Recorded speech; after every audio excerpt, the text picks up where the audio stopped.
वास्ता शोहर शोहर होता है, इसे बद्दुआ न दे, बल्कि ये घर से निकले मुसल्ला बिछा के सजदे में सर रख के अपने रब से दुआएं किया कर। मालिक सुहागन के जोड़े में छोड़ के गया है, सुहाग के जोड़े में मालिक मिलाना, ये दुआएं मांगा करो। वरना हमने देखा है अगर शोहर चला जाता है तो वो औरतें जिनकी हुकूमत घर में चला करती है, अगर 10 बेटों की माँ भी हो फिर भी शोहर के बाद उसकी कोई औकात नहीं रह जाती है। अगर शोहर इंतकाल कर जाता है तो माँ की हाथ की कलाई के सोने के कंगन तक बेटे उतार लेते हैं। हाँ हाँ, वो माँ जिसकी मर्जी से घर में एक वक्त का खाना जिसकी मर्जी के बगैर नहीं बनता, अगर उसका शोहर इंतकाल कर जाए तो कल यही बेटे अपने चूल्हों के लिए लड़ा करते हैं। वो माँ कल जिसकी मर्जी से खाना बनता था आज वो अपनी रोटी का इंतजार करती है, कोई बेटा रोटी दे करके जाए। हाँ हाँ, हम जानते हैं 4 बेटों को हमने एक माँ को रोटी देने के लिए लड़ते हुए देखा है।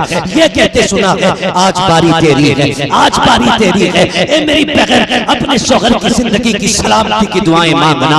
अगर ये सलामत है तो तू किसी की मोहताज नहीं रहेगी, अगर ये चला गया तो तेरी जिंदगी में दुखों के सिवा कुछ नहीं रह जाएगा। हाँ हाँ, तेरे घर के आंगन में वो पुरानी छत तो होगी लेकिन इज्जत से रोटी देने वाला कोई ना होगा। तेरे बदन पे कपड़े तो होंगे लेकिन उन कपड़ों की रौनक मिट चुकी होगी। तेरे सर पे दुपट्टा तो होगा लेकिन उसकी ज़ीनत जा चुकी होगी। हाँ हाँ, अगर शौहर का जनाजा उठा तो सिर्फ कमाने वाला नहीं, तेरी हसरतें कब्रिस्तान चली जाएंगी, तेरी ख्वाहिशें कब्रिस्तान चली जाएंगी। इसलिए मैं कहता हूँ कभी शौहर को बददुआ ना देना। अगर कहना है तो ये कहना मालिक मैं रखूं ना रखूं, मेरे शौहर का साया मेरे बच्चों पे सलामत रखना।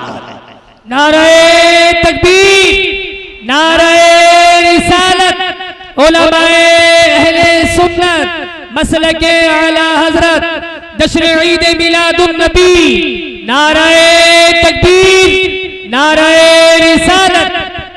इसका थोड़ा इको कम कीजिए और आवाज बढ़ा दीजिए, जो बात समझ में तवज्जो है आप लोगों को। आज जरूरत है हम अपनी बेटियों को क्या समझाते हैं। हम अपनी बेटियों से ये कहते हैं डरना नहीं है, जो होगा देख लेंगे। ये जो रिपीट है ना, जो होगा देखा जाएगा, कौन क्या देख लेगा, कोई देख सकता है। बड़े बड़े नवाबों से बेटियां नहीं पली, तुम पालोगे। कई बार मां ये कह देती है डरना मत, 18 साल हम नहीं पाला है तुझे। 18 साल पालना आसान है, निकाह के बाद बेटी को घर पे रखना बड़ा मुश्किल काम है। ये चढ़ावे मत देना और बेटियों को समझा देना तेरा शोहर ही तेरी दुनिया है और तेरा शोहर ही तेरी आखिरत है। क्या पता जिनके घरों से शोहर चले जाते हैं उनकी जिंदगी कैसी हो जाती है। हाँ, हम समाज के बीच रह रहे हैं, अगर शोहर इंतकाल कर जाए तो उस वक्त तक बच्चों को रोटी कोई नहीं देता जब तक उनसे नौकरों की तरह काम नहीं ले लिया जाता। ये जालिम समाज है, सबकी बात नहीं करता, लेकिन हकीकत है जाओ माशरे को जाके देखो, किस घर में लड़ाई नहीं। शोहर घर से निकलता है, बीवी किचन में खड़े खड़े कहती है जा तेरी सूरत देखनी गवारा नहीं, मर जाना किसी काली से दबके। तुझे शर्म आनी चाहिए। अगर ये सफेद कफन में लिपट के आया ना, कोई तुझे इज्जत से 2 रोटी देने वाला नसीब नहीं होगा, कोई इज्जत से 2 रोटी देने वाला नसीब नहीं होगा। तुझे क्या पता ये शौहर क्या है। हाँ, अगर पागल भी हो ना शौहर तो औरत के लिए एक सायादार दरख्त होता है। दीवाना हो शौहर फिर भी औरत के लिए एक पहाड़ होता है, एक दीवार है औरत के इज्जत के बीच में शौहर। और हम जा देखा जाएगा, उठा के पटक देंगे, जेल करा देंगे। अभी जेल में कुछ अहबाब ने बताया ऐसे ऐसे बूढ़े लोग मिले कि जिनसे कोई मिलाई करने तक जेल नहीं आया। मुफ्ती साहब क़िबला ऐसा मासूर शख्स एक था बूढ़ा कि जो बेल चेयर पे बैठा हुआ था, बेल चेयर पे जेल के अंदर, उससे पूछा गया कि चाचा इस उम्र में आप यहाँ कैसे आ गए। कहने लगे बहू ने एक मुकदमा किया था। बहुत गौर से मेरी बात सुनिए। कहने लगे बहू ने मुकदमा किया जिसकी सफेद दाढ़ी है उसको तुमने दहेज प्रथा के केस में लाके जेल के अंदर डाल दिया। जिसके बाल सफेद हो गए हैं उस पे तुमने 76 के मुकदमे लगा करके उसे जिल्लत की जिंदगी जीने पे मजबूर किया। ए हव्वा की बेटी, मेरा इतना सवाल है, मुझे इतना बता दे, क्या तुझे मौत नहीं आनी है? क्या तुझे मर के रब को मुंह नहीं दिखाना है? ये झूठे मुकदमे, ये 420 के केस ना करो। ये दुनिया के दुनिया यहाँ पैसे की चलती है, लेकिन वहां पैसे की नहीं चलेगी, वहां उसकी चलेगी जिसके साथ हक होगा, जिसके साथ सच होगा, जिसके साथ रब होगा, वहां उसकी चलेगी। जो जालिम होगा वो तरसेगा और जो मजलूम होगा वो फख्र से सर उठा के खड़ा होगा। बेशक, सुभान अल्लाह, सुभान अल्लाह। इसलिए डरना आखिरत से, जिसके दिल में आता है मुकदमा कर देते। ये मुसलमानों की कहानी है, जाओ जेलों में जाके देखो कितनी औरतों ने सिर्फ अपनी बेवकूफी की वजह से अपने शोहरों को जेल में डाल दिया और उनके बच्चे बाप के होते हुए यतीमों की तरह जिंदगी गुजार रहे। शर्म आनी चाहिए हमारे समाज में। 12वीं का झंडा हर बेवा के घर पे होगा, हर शादीशुदा, हर जोड़े के घर पे लगा होगा। हाँ, यतीमों के घर पे भी झंडा होगा, अमीरों के घर पे भी झंडा होगा। लेकिन मुझे जरा ये बताना, ये झंडा लगाने वाले ये फैसला करेंगे पहले कि जो हमारे अंदर कमियां थी उन कमियों को पहले दूर करेंगे, बाद में मुस्तफा के नाम का झंडा लगेगा। ये कब होगा बताइए? खुदारा बदलें अपने आप को। ये जो बेटियां मुकदमे कर रही हैं और शरीफ और बेगुनाह लोगों को फंसाती हैं, अल्लाह से डरो, वरना अल्लाह जब गिराएगा कब्र में कोई बचाने वाला नसीब नहीं होगा, कोई बचाने वाला नसीब नहीं होगा। आज तेरे भैया की थानेदार से रेट पेट अच्छी है ना, आज तेरे भाई के शोर से और सिफारिश से ऊपर तक है, तो जिसे चाहोगे फांसी करा दोगे, जिसे चाहोगे जेल में डलवा दोगे। नहीं, डरो अल्लाह से। एक दिन ऐसा आएगा कि उस दिन कोई नहीं होगा बचाने वाला। फिर अल्लाह आवाज देगा, बुला अपने हिमायतियों को, बुलाओ उनको जो पैसों पे दम भरते थे, बुलाओ उनको जिनके मामलात थाने कचहरियों में ज्यादा थे। फिर कोई नहीं आने वाला, कोई नहीं आने वाला। खुदारा बेटियों को यही सबक पढ़ाइए, यही सबक पढ़ाइए कि तेरा शोहर तेरी खुशियों का सबसे बड़ा जिम्मेदार है।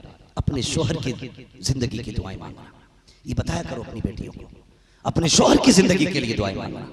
आज ना लगता नहीं, जिन औरतों के शोहर इंतकाल कर जाती, सब कुछ होते हुए भी वो जिंदा लाश बन के रहा करती है। जिंदा लाश बड़ा मुश्किल होता है जीना, बहुत मुश्किल होता है। और फिर देखो तो सही, सैयदा आमीना, अल्लाह अकबर, हजरत अब्दुल्ला, चांद जैसा शौहर, किसी का काला कलोटा मर जाए वो औरत बेहोश हो जाती है जिसका चांद जैसा शौहर चला गया। हाँ, कम से कम कुछ लोगों को ये तो सब्र होता है, हमने जनाजा देख लिया, ये तो सब्र होता है कि हमने हाथों से मिट्टी दी है। हमारे यहाँ पे अगर किसी का इंतकाल दुबई में हो जाता है तो हम 2 लाख रुपए लगा करके दुबई से जनाजा मंगवाते हैं, ताकि आखिरी बार अपने बच्चों का, अपने शोहर का, अपने बेटे का, अपने बाप का दीदार कर सके।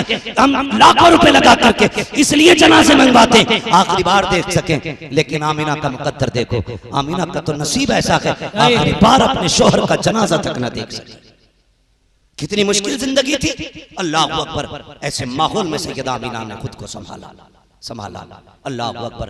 हजरत आमीना सुबह भी रोती हैं, शाम भी रोती हैं। हजरत अब्दुल मुत्तलिब से रोना ना देखा गया। काबे में गए, गिलाफ पकड़ के रोए, कहने लगे मालिक मेरे सहारे के लिए तो इतने बेटे दिए हैं, कम से कम आमीना को एक ऐसा बच्चा दे जो आमीना का सहारा बन जाए। आवाज आई, अब्दुल मुत्तलिब जा, अब परेशान ना हो, तू सिर्फ आमीना के सहारे की बात कर रहा है, हमने तो कायनात का सहारा आमीना की गोद में देने का फैसला, हमने तो ये फैसला किया है आमीना को सारी कायनात का सहारा देंगे। अल्लाह अकबर। सैयदा आमीना के दिन गुजरते रहते। एक दिन था हज़रत अब्दुल मुत्तलिब, सुने वो लोग जब मिलाद को बिदअत कहते, मिलाद है क्या? डांस है, तमाशा है। मिलाद मुस्तफा के औसाफ, आका करीम के सिफात व कमालात, हाँ उनके हुस्न की बातें, उनके जिस्म की बातें, उनके तज़किरे, यही मिलाद है, यही मिलाद है ना? बोलो, यही मिलाद है ना? हुजूर की बातों ही को तो मिलाद कहा जाता है। ये यहां बैठ के गाली देता है, नहीं देता ना? तो मैं तो एक बात कहता हूं ना, आला हज़रत ने क्या गलत कहा? आप फरमाते हैं और तुम पर मेरे आका की इनायत न सही, नजदियों कलमा पढ़ाने का भी एहसान गया, और कुछ नहीं समझ रहे, कम से कम इतनी समझ लो हुजूर ने कलमा पढ़ाया है। इसी बहाने करो हुजूर क़यामत की खुशियां मना लिया करो कि हुजूर ने दीन दिया क्या हमें, यही सोच कर जश्न मना लिया करो। हजरत अब्दुल मुत्तलिब काबे में तवाफ कर रहे हैं, तवाफ करते करते उसी बीच में ना किसी ने आके कहा अब्दुल मुत्तलिब बड़ी गैरत की बात है। कहा क्या? सरदारों मक्के के।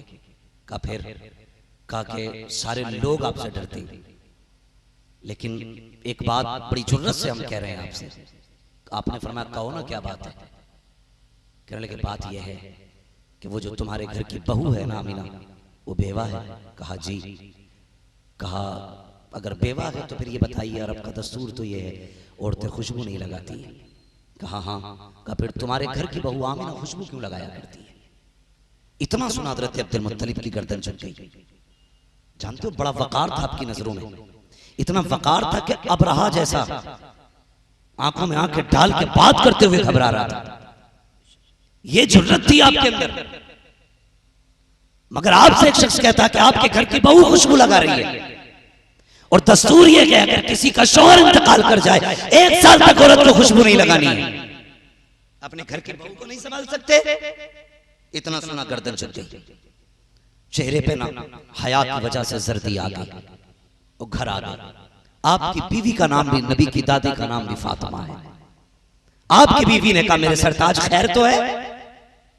कहा कि आज लोगों ने ऐसी बात कह दी कि मेरी भी शर्म से गर्दन झुक गई। कहा क्या? कहा जरा चाहिए तो आमीना से बात कीजिए। कहा क्या हुआ? कहा सुना है आमीना कोई खुशबू लगाया करती है, आमीना कोई खुशबू लगाती है। कहा किसने कहा? कि मक्के में सारे लोग बातें कर रहे हैं। कहा ये कौन कह रहा है? कहा मक्के के लोगों ने कहा। उनसे किसने कहा? कि मक्के की औरतों ने कहा है। कहा क्या कहा है? कि आमीना ऐसी खुशबू लगाती है जो खुशबू मक्के के किसी बाजार में नहीं मिलती है, किसी मार्केट में नहीं मिलती है, ऐसी खुशबू आमीना लगाया करती है। आप कहते हैं नहीं मेरे सरताज, अल्लाह अकबर, आप आइए। कहते मैं नहीं जाऊंगा, खुद जाके बात करो। जैसे कि आप अंदर गई हैं, अल्लाह अकबर, हजरत आमीना ने देखा हमारी सास आ रही है, उठ के अदब से खड़ी हो जाती है। देखो तो सही, नबी की अम्मी है, सास को देखा अदब से उठ के खड़ी हो जाती है। आज की बेगैरत बहुएं ससुर को देख के नहीं खड़ी होती है, सर पे दुपट्टा तक नहीं रखती है, और ससुर भी इतने बेगैरत होते हैं, कहते हैं कि ये बहू नहीं, ये मेरी फ्रेंड लगती है, ये तो मेरी दोस्त है। गैरत आनी चाहिए। जो गया एक बेटी की तरफ से बाप के दिल में होती है, वही एक ससुर के दिल में बहू की मोहब्बत और उसकी हया होनी चाहिए। उसे सगेली न कहे, दोस्त न कहे, अगर कह सकता है तो अपनी बेटी कह के उसे आवाज दिया। हमारा मुआशरा बेगैरत होता जा रहा है, तरक्की कर रहे हैं हम लोग। हाँ, बाप की चारपाई पे बहू बैठी है, शर्म आनी चाहिए। ये अदब के खिलाफ है। नबी की अम्मी अपनी जगह से उठ के खड़ी हो गई, ससुर नहीं सास आ रही है, हया से सिमटी। कहती आमीना जी अम्मी। का बेटी तुम्हारे बाप बाहर से आए हैं और एक शिकायत है, सुना है तुम्हें अब्दुल्ला का शौक नहीं मना रही हो तुम। कहा क्यों? का मक्के की औरतें कह रही हैं कि आमीना खुशबू लगाया करती है। बस फिर क्या था? अल्लाह अकबर, आप रोई।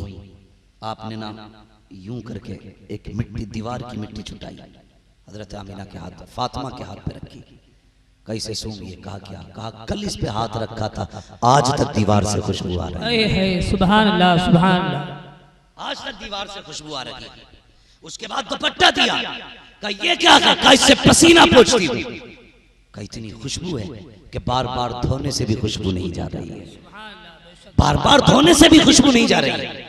इतनी परेशान हो गई। अल्लाह अकबर। उसके बाद जब आप गई हैं, आप कहती हैं कि जाइए आप चल के बात कीजिए, मेरी हिम्मत नहीं हो रही है बाकी का सवाल करने की। हजरत अब्दुल मुत्तलिब आए हैं। आमीना कहा जी अब्बा। का बेटी एक बात तो बता, क्या तुझे अब्दुल्ला की जुदाई का गम नहीं है? का बाबा है ना, मुझसे पूछो। जिसने चंद दिनों के बाद अपना शोहर खो दिया हो, जिसकी जिंदगी का हम सफर बिछड़ गया हो, चंद कदम चल के जिसने साथ छोड़ दिया हो, उसकी जुदाई का गम मुझसे ज्यादा किसको हो सकता है? अल्लाह अकबर। का बेटी अगर गम है तो फिर बताइए खुशबू क्यों लगा रही है, ये इत्र क्यों लगा रही है। अल्लाह अकबर। सैयदा आमीना ने कहा था अब्बा मैंने कोई खुशबू नहीं लगाई है, कोई इत्र नहीं लगाया है। अगर इत्र नहीं लगाया है तो फिर बताइए मक्के में तेरी खुशबू की बातें क्यों हो रही है। तब हज़रत आमीना ने कहा था अब्बा जी एक राज की बात है, एक दर्द है जो छुपा रखा है। का कौन सा राज। अब्बा मैंने कोई खुशबू नहीं लगाई, इत्र नहीं लगाया है, बल्कि जब से आपके बेटे अब्दुल्ला की अमानत मेरे शिकम में आई है, मैं जिन गलियों से गुजरती हूँ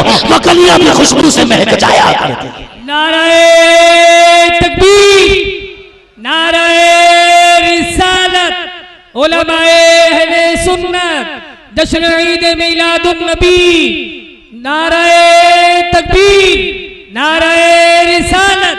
सुभान अल्लाह, सुभान अल्लाह। जैसे इतना सुना ना हजरत अब्दुल मुत्तलिब दिल पे हाथ रख के मुस्कुराने लगे। आमीना आज कलेजा ठंडा हो गया। कहा क्यों।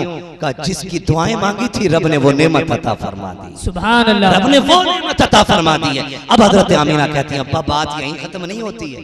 कहा फिर। कहा और भी कमालात हैं। कहा क्या। कहा एक दिन में सो रही थी। सुने जो नबी के माँ बाप को माज़अल्लाह जहन्नमिया कहते हैं वो कान खोल करके सुने। कहती है एक दिन मैं सो रही थी, अचानक ना मेरे माथे पे पसीना आया। मैंने देखा मेरी कमर के पीछे से ठंडी हवा के झोंके आने शुरू हुए। मैंने मुड़ के पीछे देखा ना दो हसीन शहजादियां थी जिनके हाथों में बड़े बड़े पंखे थे और हवा कर रही थी। मैंने कहा शहजादियों कौन हो तुम, कभी तुम्हें मक्के में नहीं देखा है। वो कहने लगी आमीना हम मक्के वाले नहीं, हम तो जन्नत वाले हैं। किस लिए आए हो। कहा तुम्हारे माथे पे पसीना आया। रब ने कहा जाओ जाके मेरे महबूब की माँ के माथे का पसीना जन्नत की हवाओं से सुखाया जाए। और बता तो सकी अगर आमीना के माथे पे पसीना आ जाए रब को गवारा नहीं है, वो जहन्नम में जाएगी, रब को कैसे गवारा है। सुभान अल्लाह, सुभान अल्लाह। बहुत बताया जाए कैसे गवारा करेगा। और सुने नबी की अम्मी बरेली के अहमद रजा नहीं कह रहे जो कल को ये ना कहे कि ये बरेलवी था और मौलाना अहमद रजा की किताब पढ़ के गया।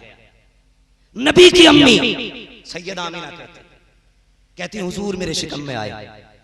जैसे चौथा महीना लगा कहने लगी मेरे ख्वाब में मुबारकबादियां आने लगी। सुभान अल्लाह। मुबारकबादियां आज भी सुन्नी क्या कहते हैं सरकार की आमद मरहबा। अल्लाह आपके लहजे पे मुझे कुर्बान करे। ऐसा लग रहा है जैसे कि भूखे आके बैठे हुए सारे। बोल सकते तो बोले सरकार की आमद माशाअल्लाह बोल सकते हैं। हाँ कलीम भाई अल्लाह आपको सलामत रखे। लगता है सबके बदले तो आप ही बोलते हैं। ठीक है जी सरकार की आमद। ये पीछे वाले क्यों नहीं बोल रहे हैं। सारे बरेलवी है ना, सारे सुन्नी बैठे जितने बैठे थे हाथ उठाए। करवट में देखो किसका नहीं उठाए। जिसका नहीं उठे अल्लाह करे उसका हाथ मलकुल मौत उठा ले आके। भाई बहुत गौर से मेरी बात सुनिए। अल्लाह आपको सलामत रखे।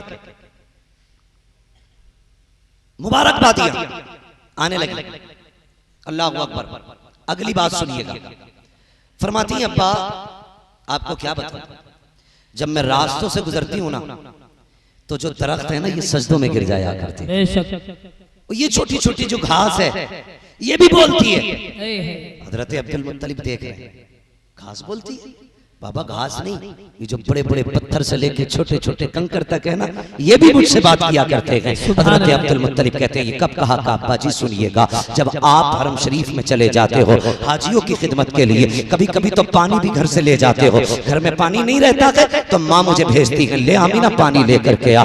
अब्बा जी आप जानते हो मेरे शिकम में अब्दुल्ला की अमानत है, मैं पानी का बर्तन लेके जब चलती हूँ अब्बा मुझे ताज्जुब होता है कि दरख्त भी बोलते हैं, ये तख्त ये पत्थर ये कंकर भी बोला करते हैं। अब्बा जी जब मैं कुएं के किनारे जाती हूँ सारी औरतें मोहल्ले की इंतजार करती होती हैं, वो लो आमीना आ रही है, सब ठहर जाया करती है। अब्दुल मुत्तलिब कहते हैं बेटी क्यों, का वो इंतजार करती है कि जब मैं पहुंच जाती हूँ उनका काम आसान हो जाता है। वो कहते हैं आमीना जरा करीब तो आ। का किस लिए, का जरा किनारे पे खड़ी हो, जब तू आ जाती है हमारा काम आसान हो जाता है। का क्या होता है, का जब तू किनारे पे आके खड़ी होती है सारा पानी उठ करके किनारे पे आ जाता है, हमें रस्सी डालनी नहीं पड़ती है, हम बर्तन भर लेते हैं। काबा जी सारी औरतें बर्तन भर लेती है, उस वक्त तक पानी नीचे नहीं जाता जब तक मैं हट नहीं जाती हूँ, और जब तक खड़ी रहती हूँ पानी भी बोलता रहता है। का क्या कहता है, का पानी कहता है अस्सलातु वस्सलामु अलैका या उम्म रसूलल्लाह,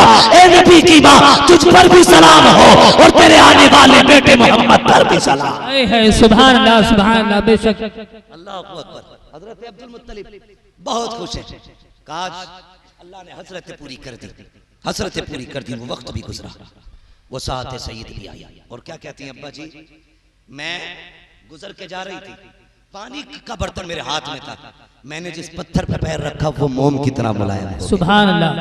मोम की तरह का पत्थर हैरत का। उस दिन मैंने आंगन में से एक कंकर उठाया कि उसे फेंकूं, किसी के पैर में न चुभे। का जब मैंने हाथ लगाया ना तो पानी की तरह हो गया। मैंने कहा ये क्या हुआ, ये क्या हुआ, पत्थर मोम बन गया, कंकर मोम बन गया।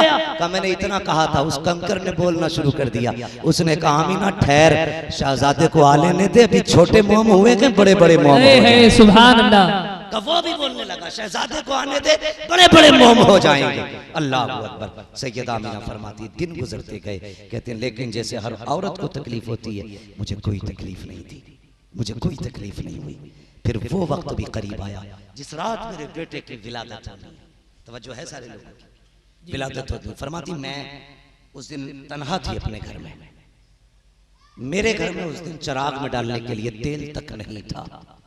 कहती आज मुझे अब्दुल्लाह की जुदाई का एहसास हुआ, ख्याल आया आज हो सकता है मेरे बच्चे की विलादत हो और घर में चिराग भी नहीं है। चिराग तो बड़ी बात है, कोई खातून नहीं जो मेरा साथ दे, मेरी हिम्मत बंधाए। ये सोच के आप रोई। कहने लगी काश अब्दुल्लाह होते तो मक्के की कुछ औरतें मेरे पास होती, कौन जाए औरतों को बुलाने के लिए। अभी कहते मेरे दिल में ये ख्याल आया और मेरी आंख से आंसू टपक के अभी पलकों से जुदा नहीं हुआ था, मेरा पूरा घर रोशन हो जाता, पूरा घर रोशन हो गया। मैंने देखा मेरे घर में रोशनी अचानक, और मैंने देखा मेरे सरहाने कोई बड़ी हसीन और महजबी खातून खड़ी थी। मैंने कहा खातून तू कौन है? उसने कहा मैं जन्नती हूरों की सरदार हूँ। कहा किस लिए आई हो? कहा आमीना तेरी दाया बना के रब ने मुझे तेरे घर में भेजा है। कहा तेरी दाया बना के भेजा। फरमाती फिर मुझे एक प्याला पेश किया गया। कहती मैंने वो प्याला पिया, वो दूध से ज्यादा सफेद, शहद से ज्यादा मीठा और बर्फ से ज्यादा ठंडा, मुश्क से ज्यादा खुशबूदार था। कहते घूट मारना था मेरे सारे दुख दूर हो जाते हैं। और उसके बाद क्या कहते हैं, सुने बहुत गौर के साथ। ये कुमकुमिया पे एतराज करते हैं, एक लाइट पे लोगों को एतराज है, हैरत होती। वो कहते हैं कि मैं लेटी हुई थी, मैंने देखा ना आसमान के सितारे मेरे सहन के इतने करीब आ गए थे कि मैं डरने लगी थी कहीं ये मेरे घर में गिर ना जाए। इतने करीब थे, मुझे गिरने का डर था, गिरने का डर था। कहते हैं सितारे करीब। फिर मैंने देखे मेरे घर के अंदर बड़े खूबसूरत परिंदे आए, उन्होंने मोती अपनी चोंचों में रख रखे थे और वो सारे मोती मेरे बिस्तर के चारों तरफ बखेरे गए। मेरा पूरा घर जन्नत बना दिया गया। अल्लाह अकबर। अब सुनिएगा, हम घर सजा ले तो पेट में दर्द। अल्लाह ने फरमाया जिब्रील जी रब्बे जलील का जन्नत को सजाने का हुक्म दिया जाए। मालिक जन्नत तो है ना सजी हुई चीज? कहा हाँ है, मगर हम चाहते हैं आज महबूब आने वाला है, जन्नत को हर दिन से ज्यादा हसीन बनाया जाए। सुभान अल्लाह। जन्नत को 16 श्रृंगार कराए गए और सजा दी गई जन्नत, सारे दरवाजे खुल गए। रब ने फरमाया जिब्रील रब्बे जलील का अब हमारी हम्द का मिंबर लगाया जाए। अल्लाह की हम्द का मिंबर लगा। हजरत मीकाईल ने हम्द का खुतबा इरशाद फरमाया, और जब हजरत मीकाईल ने खुतबा इरशाद फरमाया जन्नत की हर शय वजद में घूम रही थी, वजद में झूम रही थी हर शय। हजरत जिब्रील अमीन को रब ने हुक्म दिया, जिब्रील जी रब्बे जलील का मीकाईल इसराफील इजराइल चारों फरिश्ते चलो और अपने साथ एक एक लाख फरिश्ता लेकर के आमीना के दरवाजे पे पहुंचो। मालिक किस लिए? का महबूब आने वाला है, उसकी आमद का प्रोटोकॉल होना चाहिए, वेलकम इस्तकबाल होना है। चलो सब एक साथ इकट्ठे होकर के अल्लाह अकबर। चारों फरिश्तों को हुक्म दिया जा रहा है। हजरत जिब्रील ने 1 लाख फरिश्ते लिए, मीकाईल इसराफील ने लिए, हजरत इजराइल रुक जाते हैं, ये फरिश्ते आने लगे, हजरत इजराइल रुक गए। रब ने फरमाया इजराइल तुम क्यों नहीं जाते हो? अर्ज करते हैं मालिक मेरी ड्यूटी बड़ी सख्त है, तेरा फैसला तो ये है जब मौत का वक्त आना है तो मौत अपने वक्त से न 1 मिनट पहले आ सकती है, न 1 मिनट बाद में आ सकती है। मेरी ड्यूटी इतनी सख्त है, ए मेरे परवरदिगार आज कितने बच्चों को यतीम बनाना है, कितनी औरतों को बेवा बनाना है, कितनी माओ की गोद से उनका सहारा छीनना है, कितने बूढ़ों के बुढ़ापे की लाठी लेके आनी है, कितने घरों का चराग बुझाना है, कितनी औरतों की मांग का सिंदूर साफ करना चाहता है ए मेरे मालिक, अगर मैं भी चला गया आज मेरी ड्यूटी का क्या बनेगा? रब ने फरमाया मलकुल मौत तुम नहीं जानते क्या, मेरा महबूब आने वाला है। और जानते हो जब तुम किसी बच्चे को लेके आओगे तो माँ रोएगी, बच्चों को लाओगे तो बाप रोएगा, बाप को लाओगे तो बच्चे रोएंगे, माँ को लाओगे परिवार रोएगा। ए मलकुल मौत आज महबूब आने वाला है। हम ये नहीं चाहते हैं किसी के घर से रोने की आवाज आए, हम ये नहीं चाहते हैं आज किसी की आंख में आंसू आए। इसलिए मलकुल मौत जाओ, आज हमने भी महबूब के सदक़े में तुम्हारी भी छुट्टी कर दी है। मरने वालों को आज जिंदगी की सौगात अता फरमा है। सुभान अल्लाह, सुभान अल्लाह, बेशक बहुत खूब, बहुत खूब। आज मलकुल मौत की भी छुट्टी है। मरने वालों को जिंदगी दी जा रही है, मरने वालों को जिंदगी दी जा रही है। अल्लाह अकबर, सारे फरिश्ते आ गए हजरत आमीना की चौखट पे, हजरत आमीना की चौखट पे। अब बात लंबी होगी। हजरत आमीना फरमाती फखरज मिन्नी नूर, फिर वो साथ भी आई, मेरे बेटे की विलादत हुई। आपने क्या कहा? मेरे जिस्म से नूर निकला। आपने नूर का तज़किरा किया। आज लोग इस पे झगड़ रहे हैं कि हुजूर नूर है कि नहीं है। नबी की माँ जानती है नूर है, इस खड़ूस को नहीं पता है ना। बस मैं बात समेटने लगा हूं। हजरत आमीना कहती है फखरज मिन्नी नूर, मेरे जिस्म से नूर निकला, नूर निकला। और अब मैं अगली बात करूं। फरमाती सुने, हर माँ की ख्वाहिश होती है कि अपने बच्चे को देखे। हर माँ चाहती है वो ये देखे इसकी आंख कैसी है, इसकी नाक कैसी, इसकी पेशानी कैसी है, गया किसे है, हाथ पैर कैसे हैं। कहते मेरा भी जी चाहता था, देखो मेरे लाल का माथा कैसा है, इसकी आंखें कैसी हैं, इसका चेहरा कैसा है, इसका बदन कैसा है। फरमाती हैं मैंने जब उसको देखा, अल्लाह अकबर, कहती हैं लम्मा वदातु, जब मैंने अपने बेटे को जना और उसकी तरफ मैंने निगाह डाली, काना मकबूलन, मेरे लाल की आंखों में सुरमा लगा हुआ था। फरमाती मेरे लाल की आंखों में सुरमा लगा हुआ था, मधुनन बालों में तेल लगा हुआ था, मखतूनन खतना शुदा पैदा हो रहे हैं। अगली बात कहती है मगसूलन, गुस्ल करके तशरीफ ला रहे हैं, मुअत्तरन, इतना ऐसा लगा है मेरे घर में विरादत हो रही है, खुशबू मक्के की सारी गलियों में फैलती जा रही है। सुभान अल्लाह। कहती है काना आते मेरे लाल ने सजदे में सर रख दिया था, सजदे में सर रख दिया था। कोई है ऐसा जो इस शान से आया हो, मगसूलन, जो गुस्ल करके आया हो। ओ यार कोई दूल्हा बनता है तो किसी को बाप नहलाता, भाई नहलाता है, कोई जगह तो बड़ा सरीचर नाई नहलाता है, जिसे खुद नहाने की जरूरत है वो दूल्हा को नहलाता है और फिर उसके बाद बैठाया जाता है। सोचो तो सही, दूल्हा को दो लोग नहलाते हैं ताकि दूल्हा में कोई कमी ना रह जाए।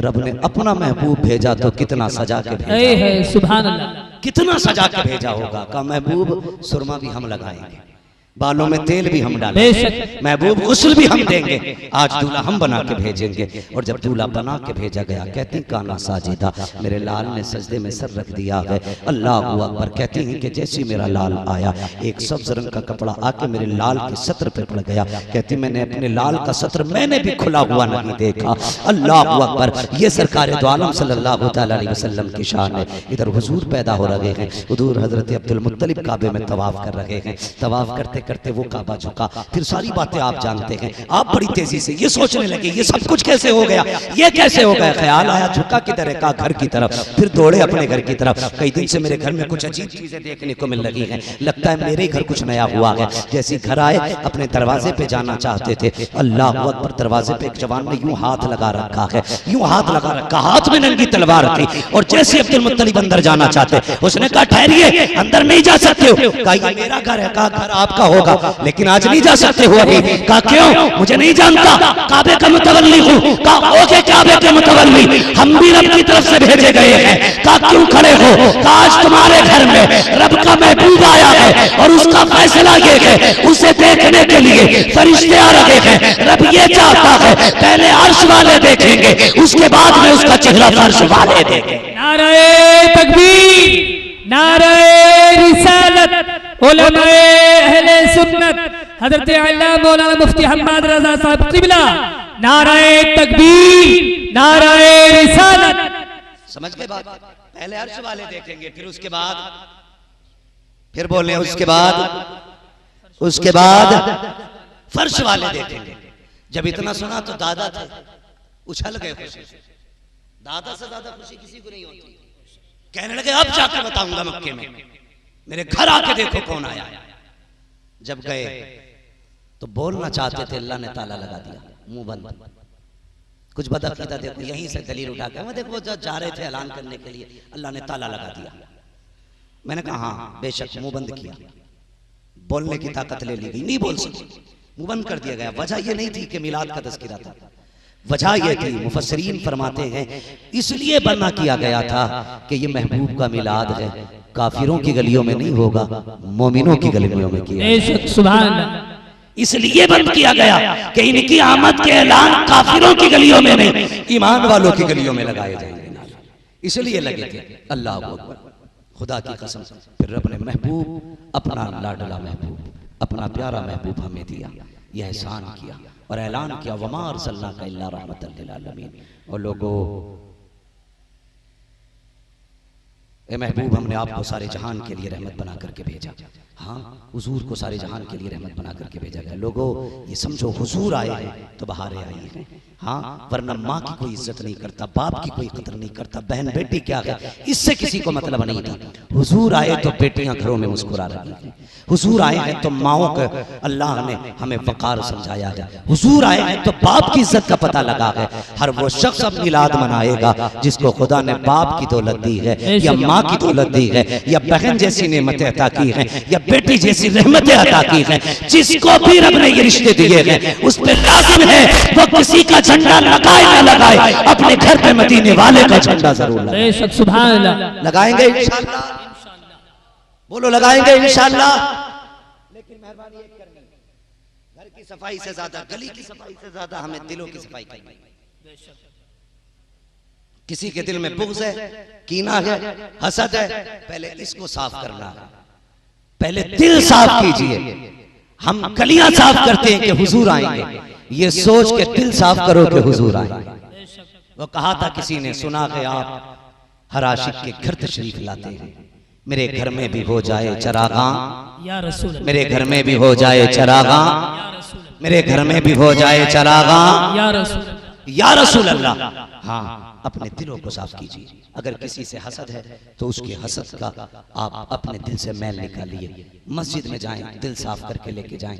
हैरत होती है, बंदा इत्र लगा लेता है कपड़ों पे और बड़े शानदार प्रेस व्रेस करके मस्जिद में जाता है, हाँ, मगर दिल का मैल नहीं निकाल पाता है।